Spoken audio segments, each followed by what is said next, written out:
Cannons don't cost supply. And this is funny because it pairs with the first build, right? Oh, oh man. Oh, I'm watching Solar's face right now.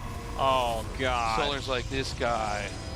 I'm one of the greatest Zergs of all time, and I gotta play like I'm in the middle of Gold League on the ladder.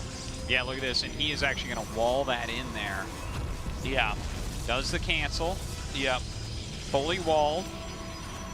So the problem is, if you unpower this, you're not gonna see up the ramp.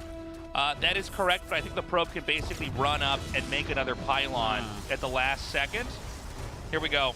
Oh, he gets. Oh, he almost gets it though. See, this is. Yeah, this is good micro from Solar. If he can snap the probe, then it's kind of done. Wow, that's some good micro. Skip up. Skip up. Skip up. Skip up. Oh my god. Okay, second probe is up. We're gonna make a Zealot. Okay, so two spines are being made to try to sandbag the progress of the rush. There's a core being made back at home, and I think a lot of the same ideas are basically at play here. There is a pylon up on the high ground. It is not going to be easy to hit. I think if he gets a queen to the bottom left, he can hit it without the cannon being able to fight back. But if PartinG elects to make more cannons next to that pylon, well then there's another problem there for the Zerg. Yeah, it seems like the spines are going to prevent him from dying to this. Yeah. But I'm sure he has some sort of continuation here that's very good. Well, that's the thing is I think, you know, just looking at the way that PartinG's playing right now, it doesn't appear that this is really the plan to win with the cannon rush. It's basically to set them up so that I'm guessing you could probably go into Void Ray and basically do the same thing again. The Void Ray is nice because it can both hit the hatchery that we're looking at here that the Zealots are attacking and also still push into the main. And keep in mind, you know, Zerg does not have drones hidden on the map, I don't believe, that I could see here looking at the mini-map with my naked eye, but yeah, I mean, he has some larvae out there, so he could probably get a drone out onto the map. But making Lings here to try to save that hatchery, looks like he will be able to for now. The problem is that, you know, 3 Lings remain, but oh, I'm sorry, he's actually not getting a Void Ray at all. I just decided he was doing that. There's a robo making. Yeah, might be like just an Immortal push coming up. Yeah, I think Immortal War Prism, which I think is also just as good. And basically the idea here for PartinG is to just kind of make cannons behind his current cannons, make batteries back there as well. By the way, the one Adept coming up here is going to be a headache because that can be microed much better against the Lings. It's great scouting as well because it just kind of tells you what is going on. Oh no, he just let off the Lings. Keep in mind, it really is important that Zerg actually keeps his hatchery alive. Yeah. Even if it's not for that long. And now all 3 drones are going to be picked off or at least chased away. Solar basically on the ropes right now. I mean, he is fighting for his life. And look, if he can actually break free from this, PartinG should not be able to recover. The problem is that PartinG is really masterful at these types of plays, at these builds, these dances where every note, every part of it has to be hit perfectly and precisely because one small mistake and you lose control of the game. The Adept going to shade in here and scout. I doubt it'll let it finish. Oh, I'm sorry, it actually does. Well, it gives him full vision, and he sees that there is actually not a Roach Warren.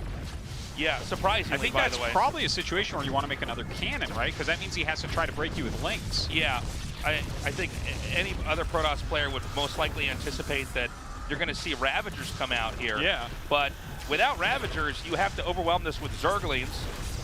We don't have a Baneling's Nest either. And so he's basically with the... Oh, this spine actually going to get away, but not the other one. Doesn't get that, but another Immortal is about to pop out here as well. I can't imagine Solar actually holding this, right? I feel like we are very close to the end here, especially when the second Immortal pops out. There's a Ling counterattack. I haven't actually gotten a shot of the ramp here to know what exactly is going on there. He's got like a cannon over at his own ramp, if that's what you're talking about. Yeah, I didn't know. Okay, so he's actually fine. And a battery. Yeah, so he's fine. I thought there might be no cannon at all.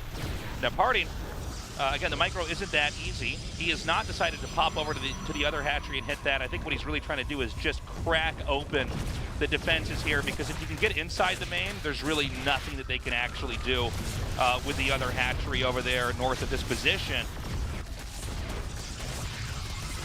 Yeah, look at that. Okay. I mean, he used up all the shield batteries, so maybe he can still break through? Yeah, I'm actually not sure about this now. I think he's going to have to try to plug this up even further. Yeah, he's going to full wall it looks like. Now, there's 3 Immortals over here. Oh, my God. And that's really where it becomes a spine crawler buster push. It's just sort of deal with, can he plug this last entrance? Ooh. Maybe Link's he wanted those trapped? No. No. Definitely not. You're trapped in here with me. So this is going to slow down the mining tremendously, I should add, of Party. But the problem also is that the Immortals are already out. Yeah. Also, don't forget, he killed the Cybernetics Core before it finished Warp Gate. So what you see is what you get here. The probes have to fight. These Lings may end up winning the game for him. If he wins, it's definitely the Ling's fault. Yeah. You know, see this damage, though. Like, as long as he does not miss micro there. He's trying to just hit the hatchery, it almost looks like. Now, again, these are Immortals that are becoming bruised. Oh my God, 3 Lings away. So he's just, I was kind of expecting this to happen a little bit sooner, but he is going to come out here and very easily push down this area, but the Lings can just run through. Oh, God, are the Lings going to go counter? No, they're going after these Immortals. Yeah, well, the problem now is that not all 3 Immortals can fit. Oh, I'm sorry, 4 Immortals can actually fit inside the Warp Prism, right? So, okay, he actually kills the Lings. That's extremely important. Another hatchery on the way. This is so many Immortals, and now the Queens have no Ling protection. There's like 2 Lings in here. Here comes that Prism as well. No way to really stop them from retreating without those Lings there. Yeah, there's not that many more transfuses left. If he can just try to target down the Queens that are high in energy. I think this is it, Tasteless. I think Solar's dead. Yeah, I like how he's chipping away at the other main hatchery here as well. He's going to try to dive bomb this, but the micro's just insane here from Party. Now 5 Immortals against 5 Queens. These things have so many kills on them as they plow forward, and he's going to pop this hatchery. There's just nothing that Solar can do, and a frustrating second loss, it does appear to be.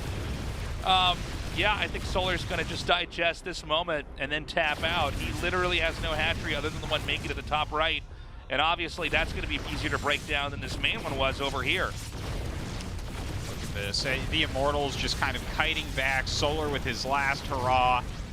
He has that hatchery making in the top right, but, I mean, he hasn't even killed a single Immortal this game.